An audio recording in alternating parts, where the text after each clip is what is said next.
Hello friends, good morning.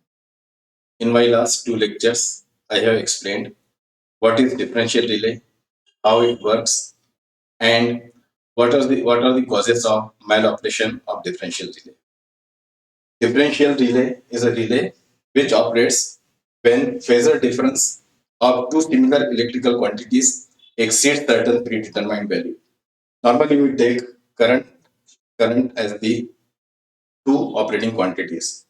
So here we connect the relay at the equipotential point of two cities. These are cities. I have shown the secondary side. Current dot mark shows the current leaving. Current entering the protected zone is I1. Current leaving the protected zone is I2. Whatever equipment is connected between these two cities, that is protected by means of differential relay. We say that this is the protected zone. So if you consider this circuit diagram, IR is I1 minus I2, or vice versa, we can take this as I2 minus I1. Here I am taking IR is equal to I1 minus I2. So any type of work current relay, preferably it is instantaneous relay, connected in the differential circuit acts as differential relay. So if it is instantaneous relay, the operating condition is IR should be greater than I pickup. So in normal condition, current entering the protected zone and current leaving the protected zone, they are same, because in between these two cities, nothing is there.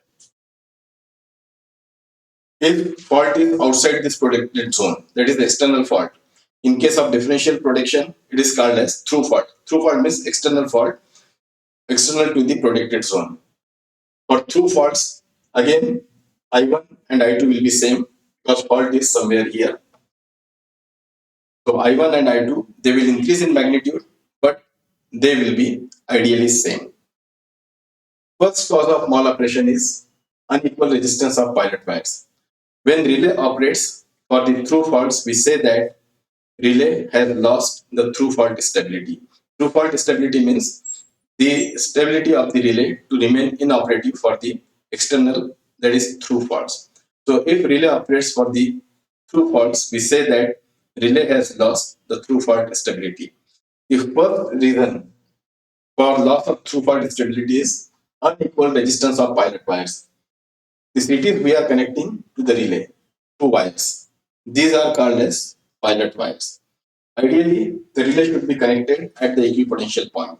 But as the length of the wires is long, it is difficult to find the equipotential point. So there is some mismatch. So if mismatch is there, the relay is not connected exactly at the equipotential point. Then during healthy condition also, some current is flowing through the relay. And during through fault, this current becomes large and it may be more than the pickup value of the relay, and relay operates. Now, how to overcome this drawback? So, to overcome this drawback, we connect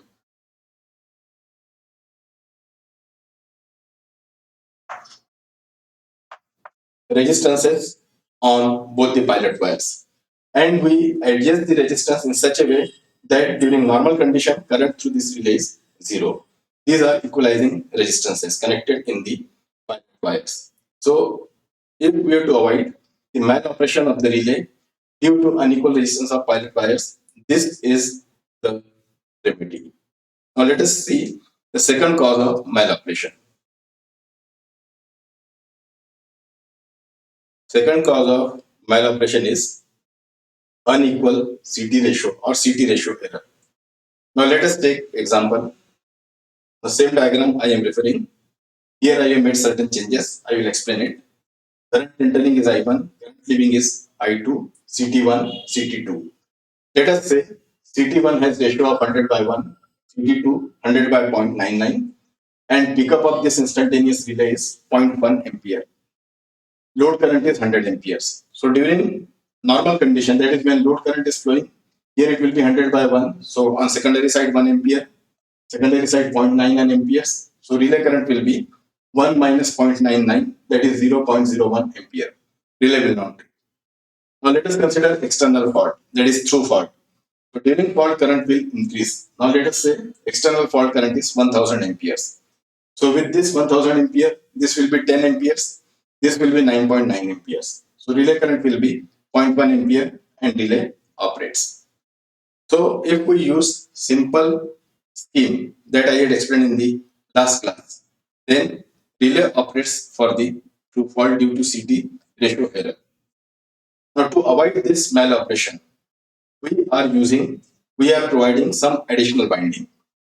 This is operating coil of the relay, say having NC number of turns. This is restraining coil of the relay having total NR turns. And this operating coil is connected at the center of this. So on this side, number of turns will be NR by 2. On this side, number of turns will be NR by 2. So this coil produces the operating torque. Therefore, it is called as operating coil. So operating torque will be proportional to number of turns, that is ampere turns. NC current here is I1 minus I2. This is operating torque. Restraining torque will be proportional to ampere turns generated here plus ampere turns generated here.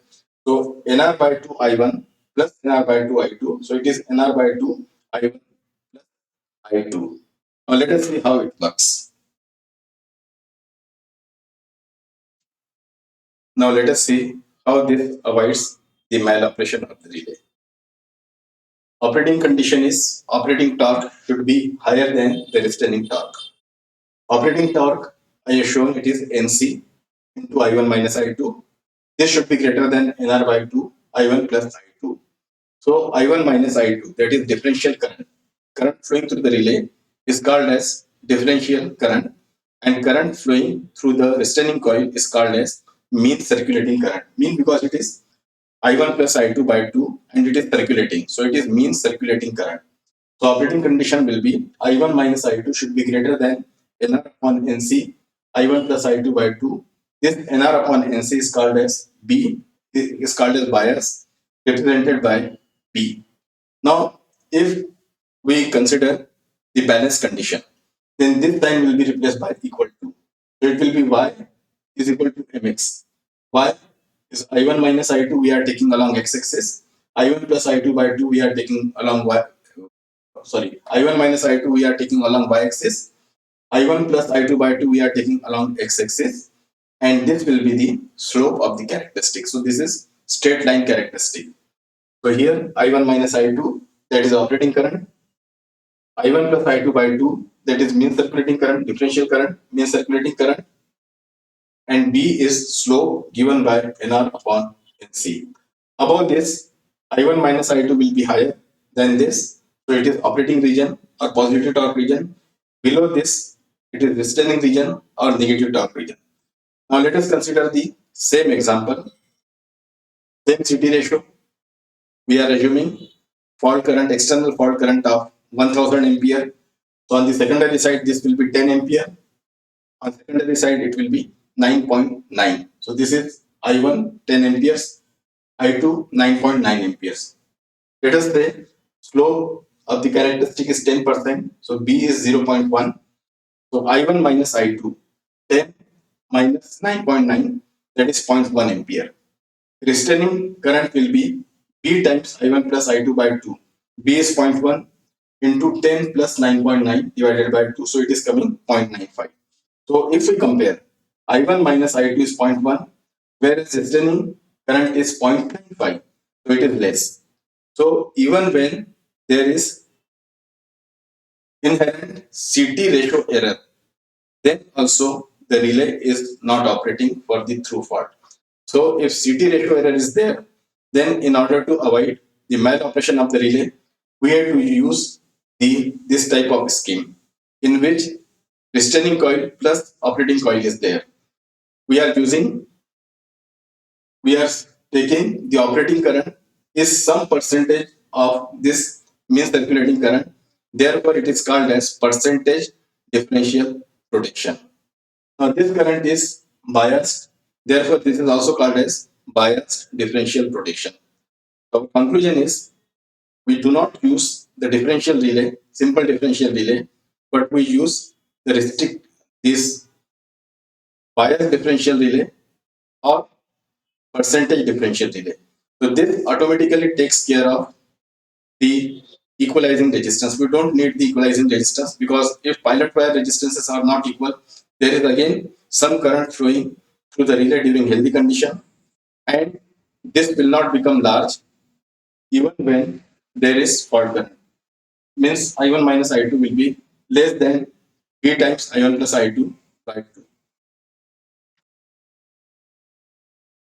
Next cause of maloperation is due to CT saturation. One of the CTs gets saturated. CT gets saturated means current is increasing in the primary, but it is not giving proportionate current in the secondary. It is not providing the proportionate current in the secondary. Again, take same example.